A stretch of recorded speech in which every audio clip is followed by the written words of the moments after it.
মালদায় এসে পৌঁছালো নির্বাচন কমিশনের ৬ সদস্য প্রতিনিধি দল। মুর্শিদাবাদের বুধবার মিটিংয়ের পর মালদায় এসে পৌঁছালো ইলেকশন কমিশনের প্রতিনিধিরা। মালদা জেলা প্রশাসন ভবনে বৈঠক করবেন আধিকারিকদের নিয়ে। দীর্ঘদিন ধরে অনেক বছর ধরে বেআইনিভাবে বিক্রি করে এবং সুযোগভাবে এক্সপায়ারি মালগুলো বিক্রি করে।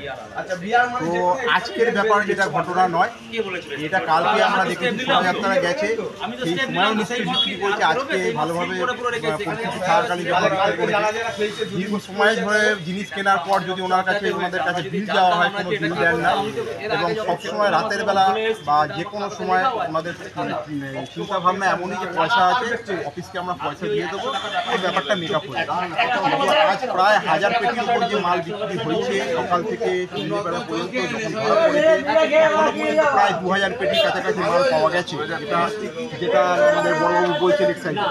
আমার বলার বক্তব্য সামনে ডিএম অফিস এক্সাইজ বড়বাবুরা আছে, এইগুলো থাকাকালীন এইভাবে যে হচ্ছে মানুষদের হচ্ছে না বা হবে না, যে কি গ্যারেন্টি আছে? আর যারা খেয়েছে গতকাল এখান থেকে কিনে, এনার টাইমের কোনো জ্ঞানগম্য নেই। একটা এক্সাইজ ডিপার্টমেন্টের নির্দিষ্ট টাইম থাকে মানে খোলা এবং বন্ধ করা, সেই টাইমটা কিন্তু ইনি মেনটেন করেন না। মানে আপনি যদি কোনোদিন যদি দেখেন, দেখবেন 11:30 12টা পর্যন্ত এখানে করে। আমরা নিজেরা ফ্যামিলি নিয়ে আমরা বাড়িতে যাই। কি চাইছেন এখন আপনারা? কি চাইছেন? আমরা চাইছি যেটা সেটা হলো সুস্থভাবে ওনার যে লাইসেন্স আছে সেই লাইসেন্সটা ক্যান্সেল হোক এবং বিভিন্ন গোডাউনে যেই সব মাল আছে সেই সব মাল রেফারেন্স হোক এবং দেখা গেলো আগামী দিন যাতে এইসব যাতে না হয় সেই চিন্তাভাবনা আমরা চাই। এবং যাদের ক্ষতি হয়েছে এত পর্যন্ত, তারা তো জানে না কীভাবে ক্ষতিটা হয়েছে, তাদের ক্ষতিপূরণটাও যেতে দেওয়া।